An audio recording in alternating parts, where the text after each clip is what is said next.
Découvrir le Maroc des villes impériales, les anciennes capitales du pays, c'est traverser des paysages sans cesse renouvelés et un patrimoine architectural, culturel, artistique et humain à chaque fois différent. Car chacune de ces cités mythiques a été fondée par une grande dynastie arabe ou berbère qui, à un tournant de l'histoire, en a fait sa capitale.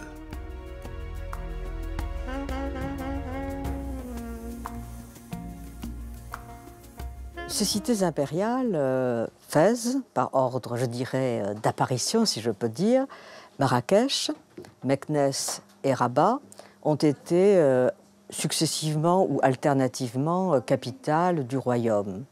Un royaume qui a vu le jour, ou en tout cas les prémices, au IXe siècle, à la fin du IXe siècle, avec l'arrivée de la première dynastie monarchique, qui sont les Idrissides. Idriss, qui est devenu Idriss Ier ensuite, est arrivé, c'était le descendant du prophète, un descendant d'Ali, gendre du prophète, et il était pourchassé par le calife de Bagdad qui voulait absolument le faire assassiner. Donc il s'est éloigné le plus possible, il a quitté l'Arabie Saoudite, il est arrivé à Fès et il s'est fait habilement reconnaître comme imam par la population berbère qui n'était pas encore islamisée à l'époque, ou très peu. Après les Idrissides qui ont régné un siècle, se sont succédés 5 autres dynasties.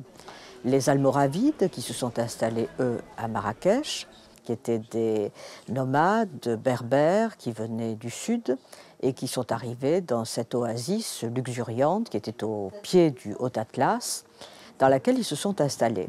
Aux Almoravides ont succédé les Almohades.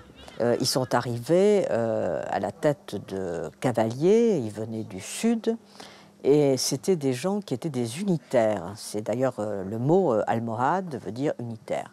Donc des gens extrêmement durs qui ont d'ailleurs, contrairement à leurs prédécesseurs, fait beaucoup, je dirais, souffrir les minorités chrétiennes. Elles étaient très peu nombreuses, il y en avait très peu, mais juives également, puisqu'ils croyaient en l'unicité, ils voulaient imposer l'unicité de Dieu. Aux Almohades ont succédé les Mérinides qui, eux, ont choisi pour capitale Fès. Donc on revient à Fès. Fès qu'ils ont orné de splendides bâtiments. Ils ont été de très bons, très grands constructeurs, des gens très raffinés. Et ils ont laissé le pouvoir à leur tour aux Saadiens, qui sont revenus, eux, sur Marrakech. Ils avaient également construit pour eux-mêmes une nécropole, les fameux tombeaux saadiens, qui sont restés, eux, méconnus jusqu'en 1917. Ensuite, on arrive au XVIIe siècle, et là, ce sont les Alaouites, descendants également du prophète et d'Ali, du gendre donc du prophète, qui prennent le pouvoir.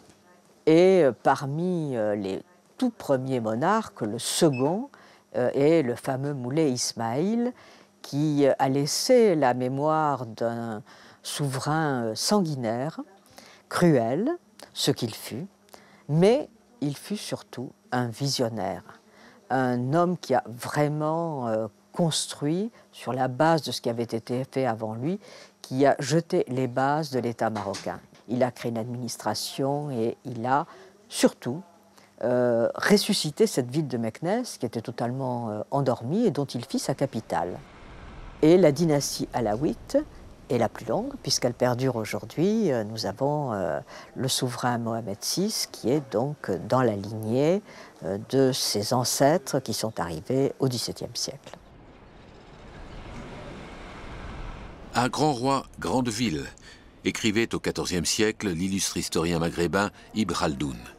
Lorsqu'une dynastie marocaine choisissait sa résidence à Fès, Marrakech ou Meknès, la cité devenue alors capitale se devait d'être l'expression la plus parfaite des réalisations architecturales du temps. Les villes impériales du Maroc présentent toujours le même schéma, une structure urbaine dense et enserrée entre les remparts. De grands axes relient les portes de l'enceinte au milieu de l'enchevêtrement des ruelles. En dépit de cet apparent désordre, la construction de ces cités obéit à des impératifs issus d'une logique spécifique. Position centrale de la grande mosquée, la ségrégation religieuse et ethnique et la différenciation des quartiers à vocation résidentielle ou économique.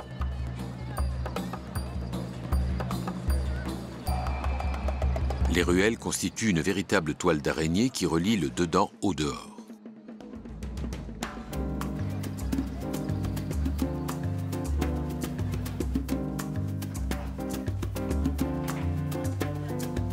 On entre dans Fès par une des nombreuses portes qui percent la muraille comme celle de Babou Djeloud, la porte bleue construite au XIIe siècle durant la première grande dynastie au pouvoir. Fès, cité millénaire, est la première ville de style oriental au Maroc.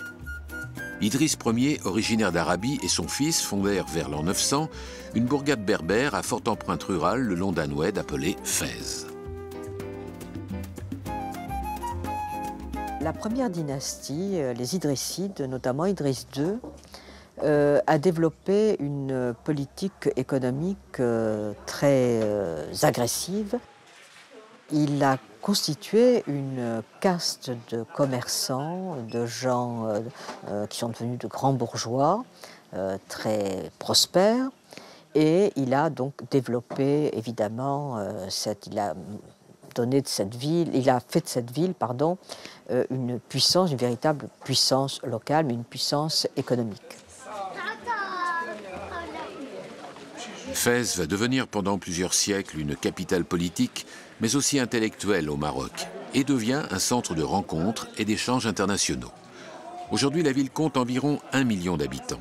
Elle est la 3e ville du Maroc. Quand les Mérinides sont arrivés, les Mérinides ont donné, je dirais, un élan à la ville. Pour vous donner une idée, au XIIe siècle, Fès comptait 120 000 maisons. La dynastie mérinide est la seconde dynastie au pouvoir qui va asseoir la grandeur et la réputation de la capitale du milieu du XIIIe siècle au milieu du XVe.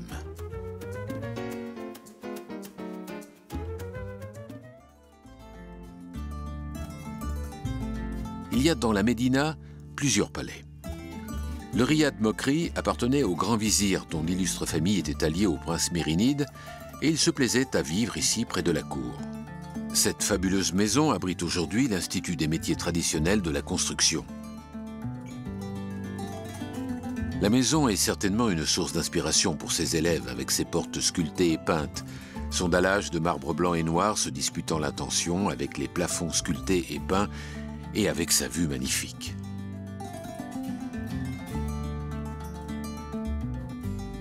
Ce qu'on appelle riad, c'est une maison construite autour d'un jardin. On ouvrait une porte qui donnait sur la rue, et il y avait une petite entrée obscure, et par un couloir, on accédait à ce qu'on appelle le riad, la cour, le jardin intérieur, où là, on était totalement ébloui. Les jardins sont ce qui se fait de mieux à Fès. Arbres fruitiers, jasmin, chèvrefeuille, romarin ou lavande.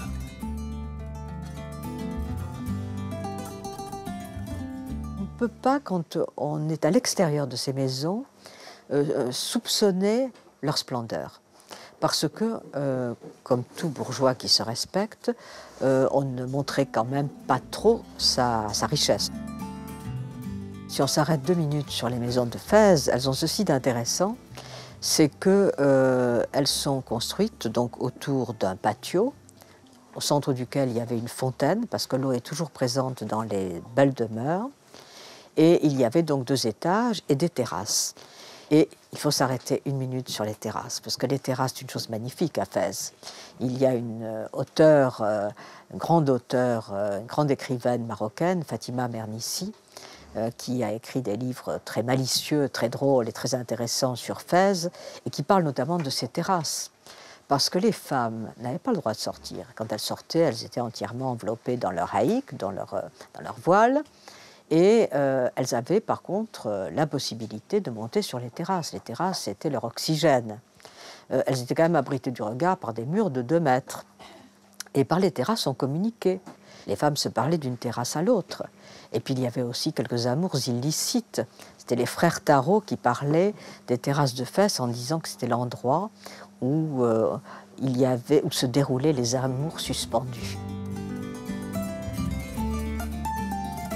C'est à partir de cette époque que l'on peut restituer à Fès, l'ancienne, le cadre de vie urbain avec des édifices encore en place, les organes sécuritaires comme les remparts utilitaires avec les fontaines et les souks, les lieux de culte comme les mosquées, et enfin les espaces publics et privés avec les hammams et les habitations. Plus tard, le pacha El Glaoui, autre notable, eut lui aussi son palais en ville. Il appartenait aux tribus de guerriers qui existent depuis le XVIIIe siècle. Il était un chef militaire, politique et spirituel. Son palais couvre 13 000 mètres carrés répartis en 17 maisons. Il y a plus de 1000 pièces, 4000 portes et fenêtres, 2 grands jardins, un cimetière, des bains morts, un four et un garage. Dans une seule pièce, on peut compter le nombre de motifs décoratifs différents. Il y en a plus de 250. Pas une pièce n'est semblable à une autre.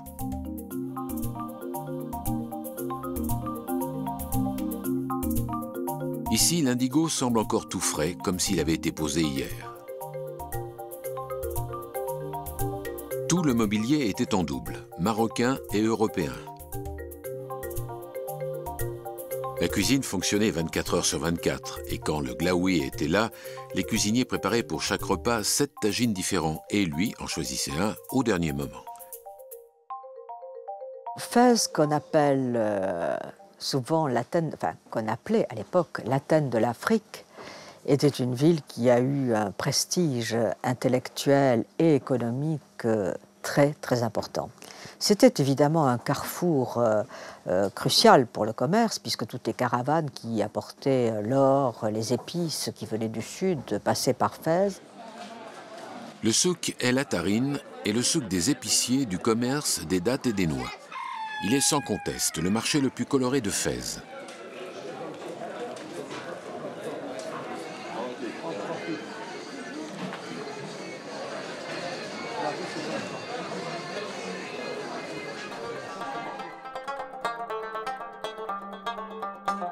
Nedjarine, dans le quartier des ébénistes, est une ancienne maison d'hôtes transformée aujourd'hui en musée. La structure et les décors de bois, d'une sobriété magnifique, sont posés sur des piliers de marbre blanc.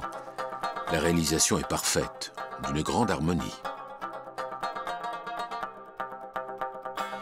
Fès devint, après la chute de Grenade en 1492, la principale héritière de la civilisation hispano-maghrébine. Elle s'enrichit d'influences véhiculées par les réfugiés d'Andalousie.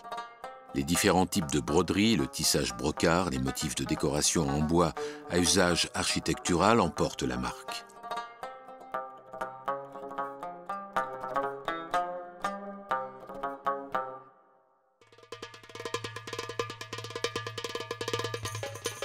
À Fès, capitale spirituelle et du savoir-faire, le nombre des artisans s'élève à plusieurs dizaines de milliers. En 1923, 162 corporations avaient été dénombrées. Leur présence atteste l'importance de l'artisanat dans l'économie de la Médina. Séfarine est une jolie place ombragée où les dinandiers laissent résonner le bruit du cuivre qu'ils martèlent. Non loin de la place Séfarine, les odeurs guident vers le quartier des tanneurs où les artisans procèdent à un travail particulier, car la ville est très connue pour son artisanat très riche, dont le savoir-faire est jalousement gardé et transmis de père en fils depuis des générations. Les peaux sont trempées dans des bains de tanin afin de les rendre souples et imputrescibles. Après, on peut les teindre. La corporation des tanneurs est millénaire.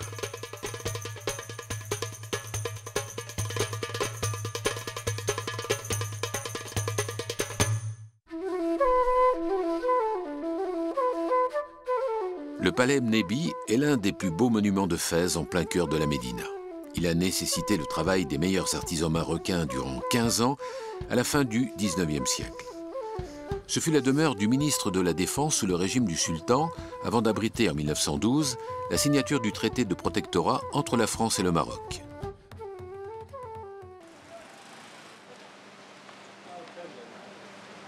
Fès, en tant que capitale culturelle mais aussi spirituelle, a promu la religion musulmane en construisant les mosquées et les médersas, où les étudiants venaient de loin pour faire des études de théologie.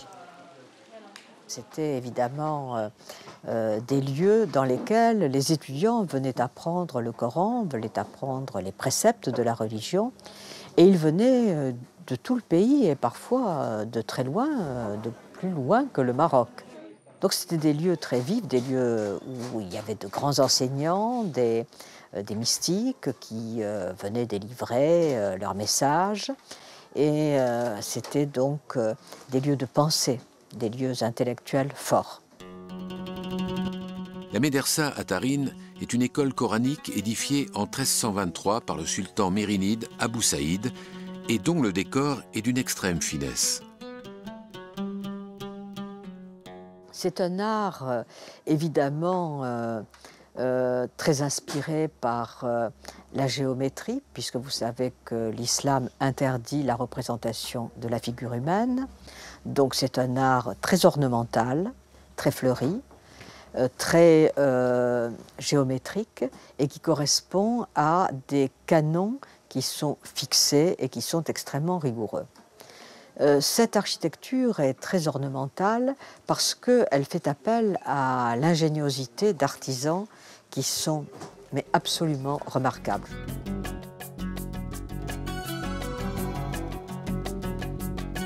L'université islamique, ou Médersa Bouinania, sera édifiée 30 ans plus tard, entre 1350 et 1357, toujours sous la dynastie des Mérinides.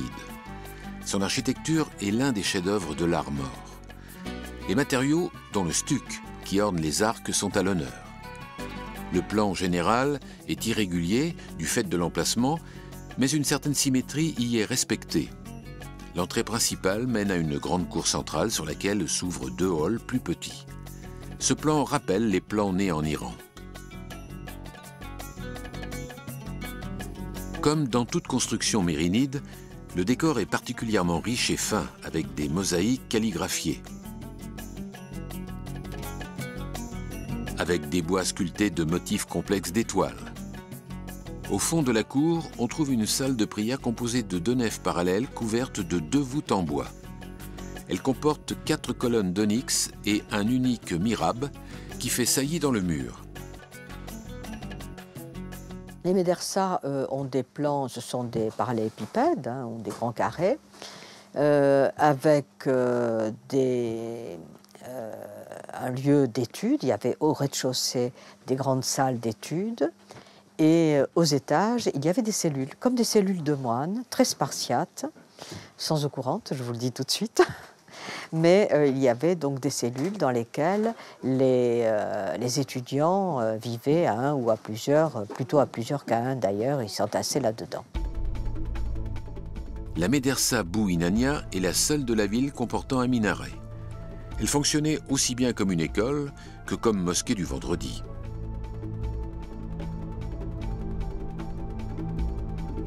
Darbata est un palais construit au début du XXe siècle par le sultan Moulay El Hassan.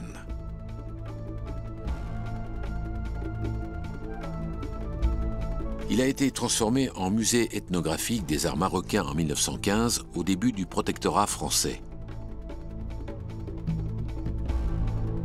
Il est indéniablement d'inspiration architecturale hispano-mauresque.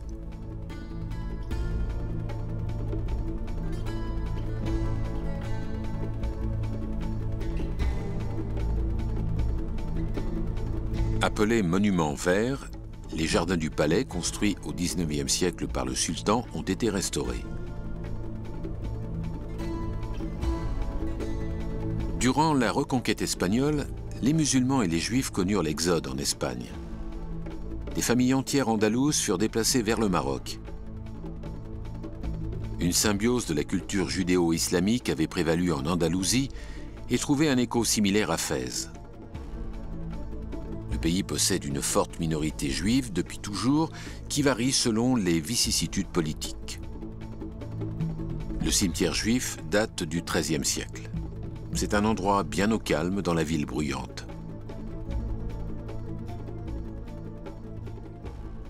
La communauté juive qui était extrêmement importante et qui a apporté beaucoup à ce pays. Parce qu'à Fès, notamment, eh bien, il y avait des populations juives qui travaillaient dans des secteurs évidemment particuliers. Ce n'étaient pas des cultivateurs, ils étaient commerçants. Ils travaillaient l'or et l'argent, c'était des bijoutiers absolument remarquables.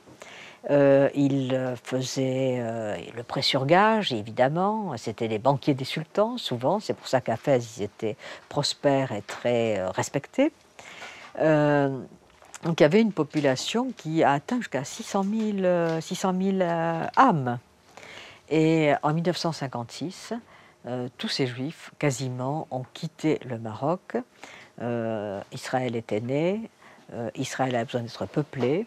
L'État d'Israël a fait un gros travail pour les dissuader de rester au Maroc. Et aujourd'hui, il ne reste plus que 3000 et quelques juifs au Maroc, résidant au Maroc.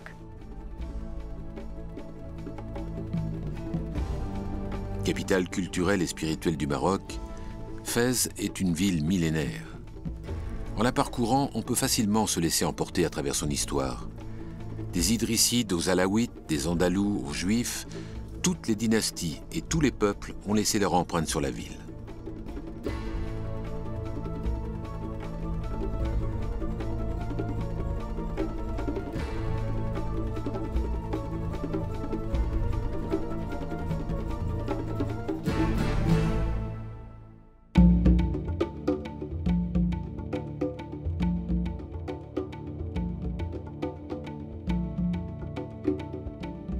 Dans le sud, Marrakech, autre grande ville impériale du Maroc, fondée en 1062 par un roi berbère. Surnommée la Perle du Sud ou la Ville Ocre, elle compte aujourd'hui environ 900 000 habitants et elle est la capitale touristique du pays. La mosquée Koutoubia est un édifice religieux construit en 1108. Il est représentatif de l'art des Almohades, la dynastie régnante au XIIe et XIIIe siècle, au Maghreb et en Andalousie. La dynastie berbère almohade prônait une architecture assez austère, reflétant un certain ascétisme. La mosquée Koutoubia ne fait pas exception. Dominant la cité du haut de ses 77 mètres, le minaret est le symbole de la ville. La grande mosquée de Marrakech, qui s'appelle Koutoubia, de Koutoub, qui veut dire le livre en arabe, parce qu'à l'époque, elle se trouvait au milieu d'un quartier qu'on appelait le quartier des libraires. Léon l'Africain, dans ses écrits, raconte qu'il y avait plus de 100 librairies autour de la Koutoubia. Aujourd'hui, il n'en reste plus beaucoup, malheureusement. La Koutoubia, que malheureusement on ne peut pas visiter, a été probablement construite par des marins, parce qu'à l'époque, on n'avait pas des échafaudages comme aujourd'hui. Et pour construire ces grands minarets, il fallait être très leste, très habile. On s'encordait, on montait, et on avait probablement fait appel à des marins. Pourquoi je raconte ça? C'est que dans l'intérieur du minaret, il y a encore sur les murs des gravures de bateaux de l'époque, de galères. Donc on pense qu'ils avaient un peu la nostalgie de la mer, ces braves maçons, et qu'ils avaient laissé leurs traces. Jouxtant la Koutoubia, la place Djema El Fna est la principale attraction touristique de Marrakech. Véritable cour des miracles, elle est animée d'une vie intense où le misérable et le sublime se mêlent pour offrir un spectacle hallucinant. Badauds, musiciens, boutiquiers, danseurs, charmeurs de serpents, mendiants et guérisseurs forment une foule hétéroclite et bigarrée. L'espace culturel de la place Djema El Fna a été inscrit par l'UNESCO en 2001 en tant que patrimoine culturel immatériel de l'humanité. Célèbre dans le monde entier pour sa palmeraie et son minaret, Marrakech est un véritable spectacle vivant où les hommes et le folklore local sont habilement mis en scène dans un décor médiéval.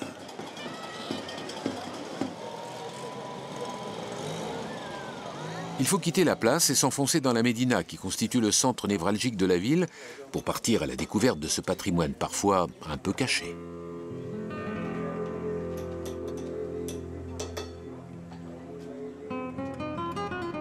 Le patrimoine culturel de la ville est impressionnant.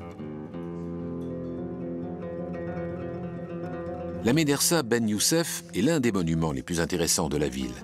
Édifiée au XVIe siècle, cette école coranique, joyau de l'architecture arabo-andalouse, est la plus vaste du Maghreb.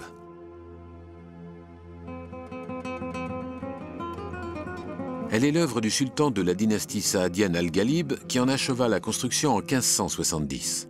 La décoration est très classique de ce style et on ne manque pas d'admirer les éliges, ces somptueux carrelages, les sculptures en bois de cèdre et les stucs qui ornent le monument.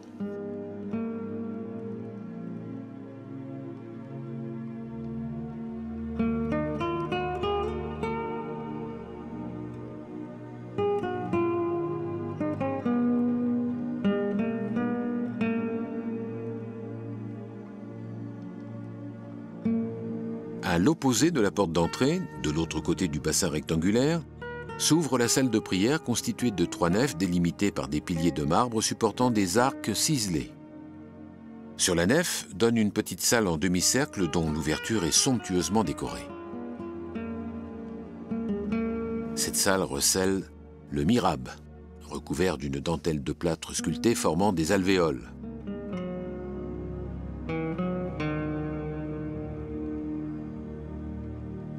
La médersa fut durant plus de 4 siècles un foyer d'accueil pour les étudiants en soif de connaissances dans diverses sciences, notamment en théologie.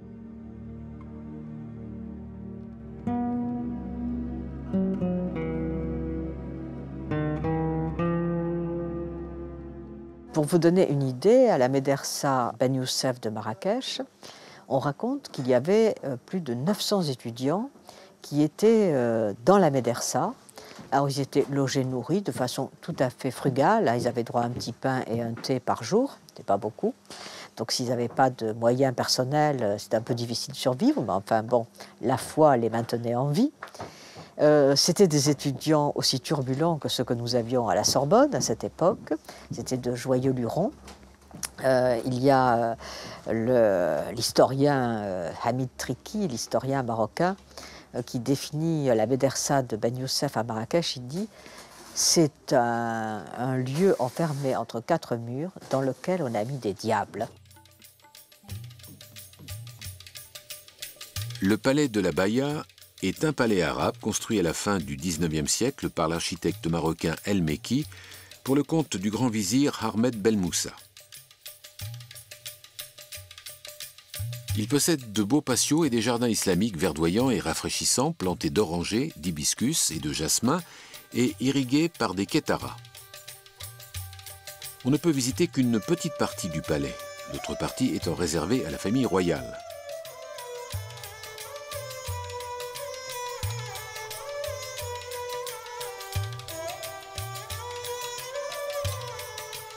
Sept années ont été nécessaires à sa construction. Il comporte un seul niveau, avec 150 pièces hétéroclites, sans ordre établi, mais organisées autour des patios et richement décorées de moucharabiés, de marbre, de sculptures et de peintures sur bois de hêtre et de cèdre, de stucs, de zélige ou des premiers vitraux du Maghreb. Puis vint l'instauration du protectorat français à partir de 1912, sous lequel le général Lyautey, alors général de France au Maroc, en fait son lieu de résidence personnelle en y faisant ajouter cheminée, chauffage et électricité.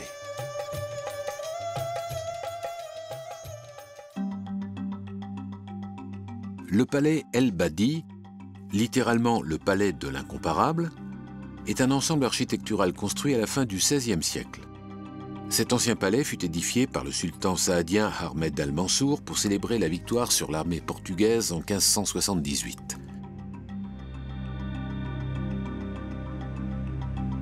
Aujourd'hui, il ne reste qu'une immense esplanade creusée de jardins, plantée d'orangers et entourée de hauts murs. En effet, en 1696, le sultan alawite Moulay Ismaïl a pris ce qu'il y avait de plus riche dans ce palais pour construire la ville impériale de Meknès. Le palais Badi a été rasé, le palais saadien. Il n'en reste que des ruines, très émouvantes d'ailleurs, mais il n'en reste que des ruines. On ne peut, quand on visite ces ruines, on ne peut avoir aucune idée de la splendeur de ce qu'était ce palais quand on en lit les descriptions. Symbole de puissance, l'ensemble palatial exprimait le faste du souverain tant auprès de ses sujets que des ambassades étrangères. Il était le cadre d'audiences solennelles et de fêtes. Considéré comme un joyau de l'art islamique, sa construction fut influencée par l'Alhambra à Grenade en Espagne. Les restes de cet ensemble palatial qui comptait 360 pièces et où maintenant de nombreuses cigognes font leur nid sont ouverts au public et accueillent chaque année le festival du folklore marocain.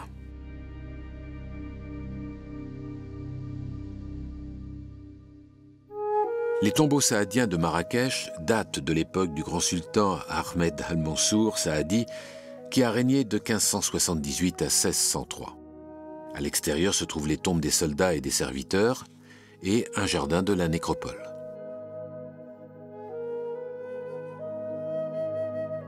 En 1917, donc au temps du protectorat, nous sommes 5 ans après le protectorat, un des tranchants de Lunel, qui était directeur des Beaux-Arts à l'époque de Lyautey, en se promenant sur les remparts, a vu dans la Casbah des coupoles qui émergeaient à côté d'une mosquée. Et il était curieux d'esprit, comme tous les directeurs des Beaux-Arts et les artistes, et il s'est demandé ce que c'était. Et il a fait des recherches et il a demandé l'autorisation au Glaoui à l'époque de pouvoir pénétrer sous ces coupoles. Et là, aux merveilles, il a découvert des tombeaux exceptionnellement beaux, dignes de la Renaissance, en porphyre, en marbre de Carrare, splendides. C'étaient les tombeaux saadiens qui avaient été sauvés de la ruine parce qu'ils avaient été cachés, volontairement ou involontairement, on ne le sait pas. Et à la suite de cette découverte, Lyautey demandera l'autorisation de faire des fouilles, de les dégager. Et aujourd'hui, on peut visiter heureusement ces tombeaux saadiens.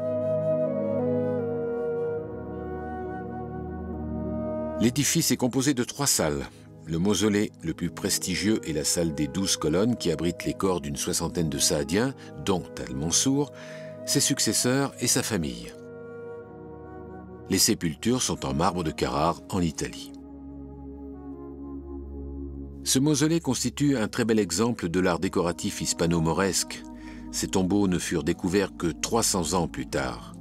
Ils ne cessent depuis d'impressionner les visiteurs par la beauté de leur décoration.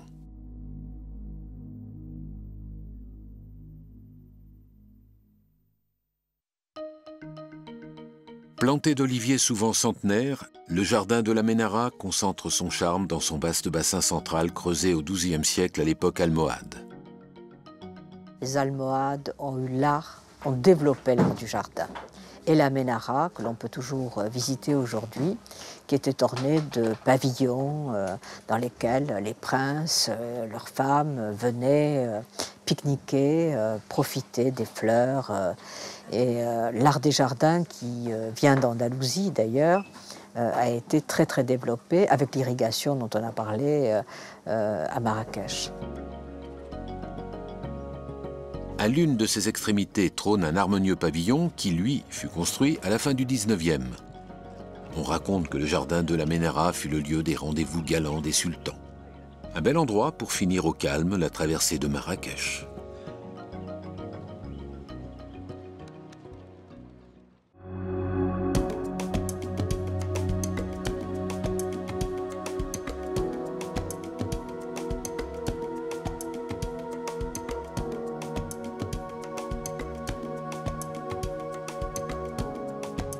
Sous le règne de Moulay Ismaïl, autour des années 1700, Meknès fut la capitale du Maroc durant la dynastie alaouite qui succédait à celle des Saadiens.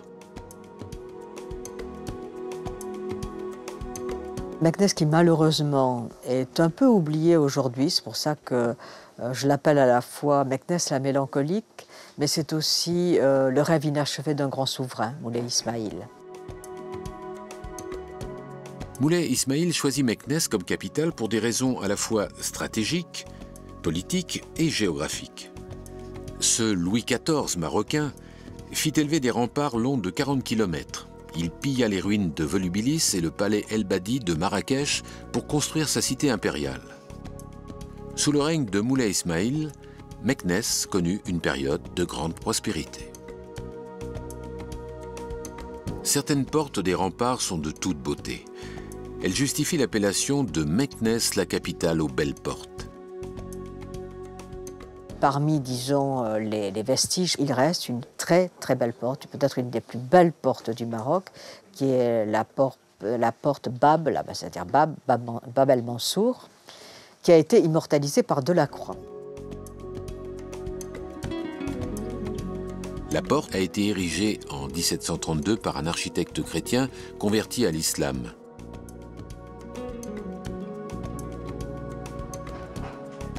La porte donne accès à la Casbah sur la place El Hidim.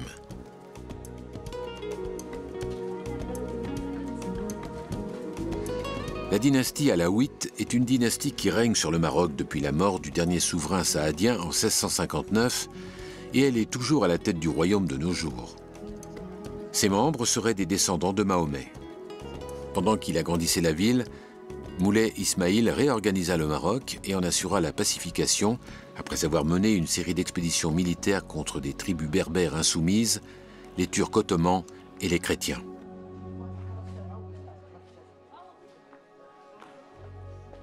À l'heure chaude, il fait bon s'enfoncer dans les ruelles ombragées de la Médina et entrer dans la fraîcheur d'un musée. Il a fallu attendre la fin du XVIIe siècle et l'avènement du deuxième sultan alaouite, qu'était Moulay Ismaïl, pour que la ville de Meknès se place au premier rang des cités impériales. Le musée de la ville propose toute une collection d'objets qui rappellent les fastes heures de la cité. Meknès portait d'ailleurs d'autres surnoms, tels le Versailles du Maroc ou le Petit Paris, soulignant la beauté de la cité qui lui valut son titre de plus belle ville impériale du royaume.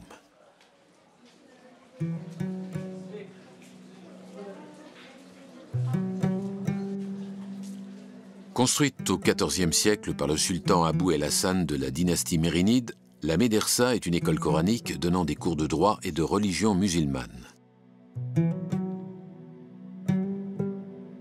Le monument contient un grand patio, un lieu d'ablution, des salles de classe, une salle de prière et des cellules où logeaient les étudiants. C'est une merveille de l'architecture islamique. La cour centrale est un symbole d'élégance orientale. La finesse des mosaïques de faïence émaillée et la beauté du plafond en bois de cèdre sculpté sont remarquables.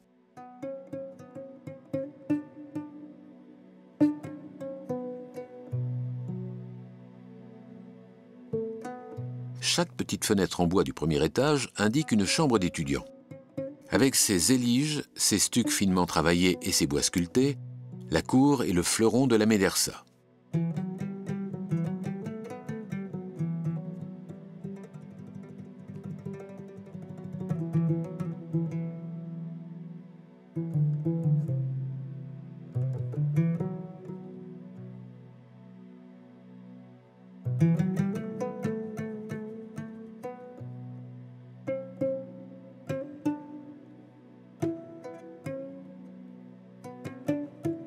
Moulay Ismaïl de la dynastie des Alaouites, qui gouverna le Maroc depuis Meknès pendant 55 ans, meurt en 1727 à l'âge de 82 ans. Il détient à ce jour le record de longévité en tant que monarque absolu. Cette mosquée, construite en 1703, est devenue le mausolée où repose son corps aux côtés d'une de ses épouses et deux de ses fils. Moulay Ismaïl n'entretient pas moins de 500 concubines, dont il eut plusieurs centaines d'enfants, 1042 exactement, à la fin de son règne. C'est un des rares monuments religieux du Maroc ouverts aux non-musulmans. Après plusieurs cours, dont la dernière comporte un bassin pour les ablutions et où les visiteurs doivent se déchausser, on progresse vers le lieu saint. Et l'on accède à la superbe antichambre du mausolée.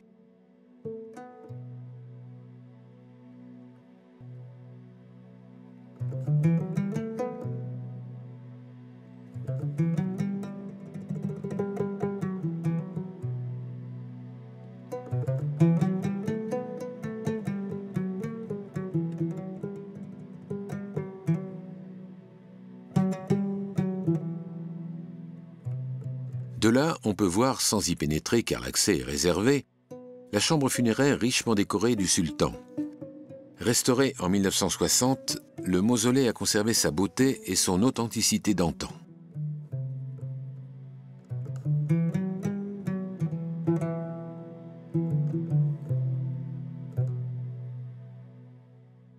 Moulay Ismaïl a régné en même temps que Louis XIV, avec lequel il a entretenu des relations tout à fait amusantes et intéressantes, parce que il y avait à l'époque une république de corsaires à Salé, à côté de Rabat, et beaucoup de captifs chrétiens étaient emprisonnés à Meknès. Louis XIV ne se privait pas, lui non plus, d'avoir quelques captifs qu'il faisait travailler sur les galères. Donc chacun avait son petit business, si j'ose dire.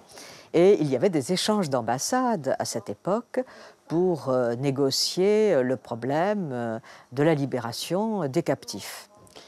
Et Moulay Ismaïl a envoyé une ambassade, l'ambassade de Benaïssa, qui est revenue complètement éblouie par la cour de Louis XIV, et notamment éblouie par la beauté de la princesse de Conti, qui était une des filles reconnues, légitimées par Louis XIV, dont il chanta les louanges à Moulay Ismaïl.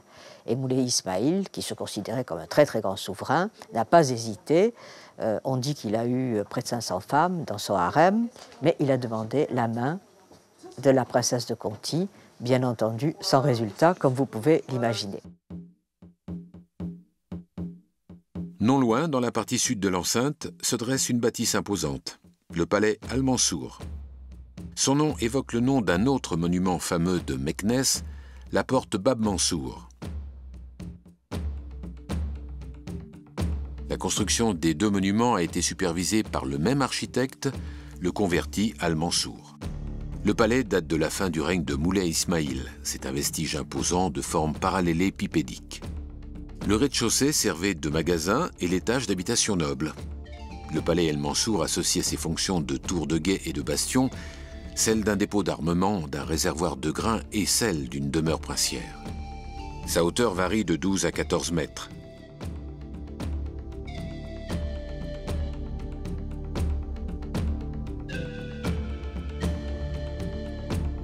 Ici, l'usure du temps a fait son œuvre. Il ne faut pas oublier que les constructions de cette époque, et jusqu'à une époque très très récente, étaient des constructions de terre crue, d'adobe, donc des constructions fragiles. Pour que cet habitat de terre soit conservé, il faut chaque année le rénover, l'entretenir, passer des enduits. Quand une ville ou quand une maison est abandonnée, très vite, elle est mangée par l'humidité et elle s'écroule.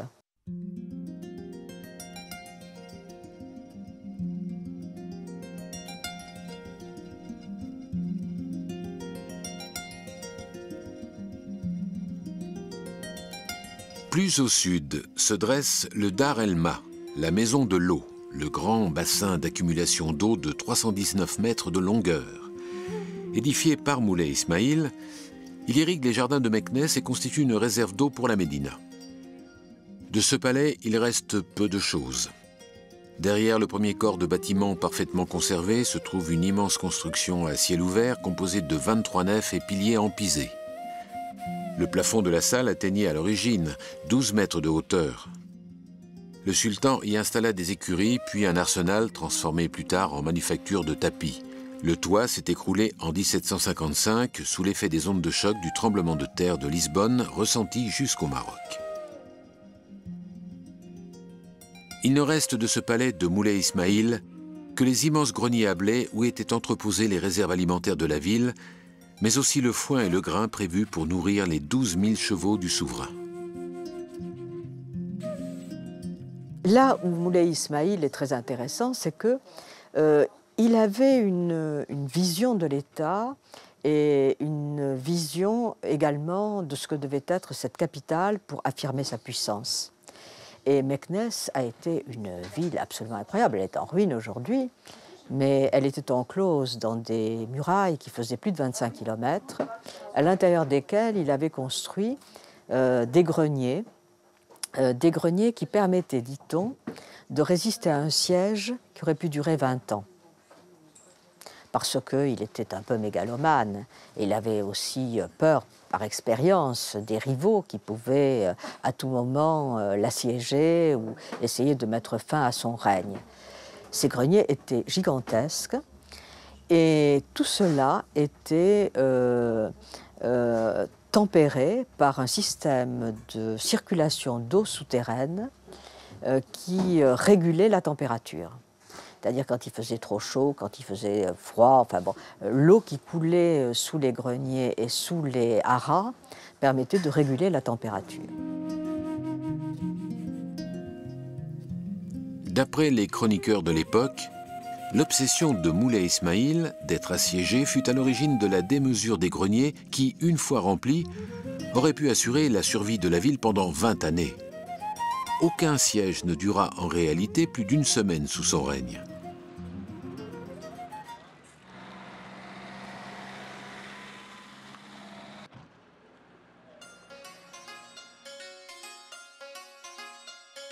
Jamaï est un palais construit, lui, en 1882. Il appartenait au grand vizir du sultan Hassan Ier à la fin du 19e. Sa construction a duré 2 ans et montre tous les fastes du Maroc à cette charnière du XXe siècle.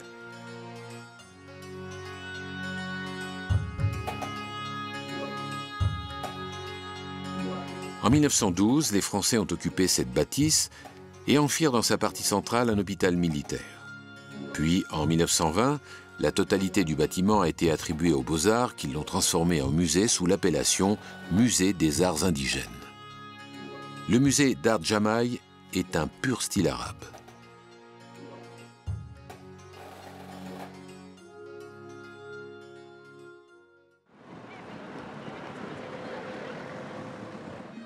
Le soir tombe et la foule commence à s'agglutiner pour ce rendez-vous incontournable de convivialité.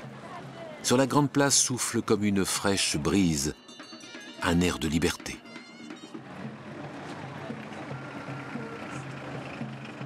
Le Maroc est un pays qui a beaucoup intrigué les écrivains, les voyageurs, parce que c'est un pays qui est resté très longtemps fermé au monde extérieur. Il a fallu attendre le protectorat, quasiment, pour qu'on puisse y pénétrer. Donc c'est un pays qui a fait beaucoup fantasmer les Occidentaux. Et quand, en 1912, il y a eu le protectorat, Lyautey a invité énormément d'écrivains, français mais aussi américains, de diverses nationalités, pour visiter le pays, le faire connaître et en parler. Découvrir le Maroc des villes impériales, les anciennes capitales du pays, c'est traverser des paysages sans cesse renouvelés et un patrimoine architectural, culturel, artistique et humain à chaque fois différent. Car chacune de ces cités mythiques a été fondée par une grande dynastie arabe ou berbère qui, à un tournant de l'histoire, en a fait la capitale de son peuple.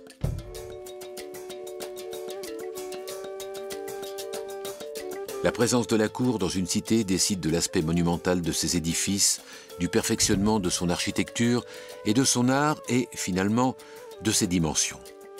Monde de grandeur, de raffinement et de luxe, la ville royale se pare alors des monuments qui témoignent du prestige du prince aux yeux de ses contemporains et de l'histoire.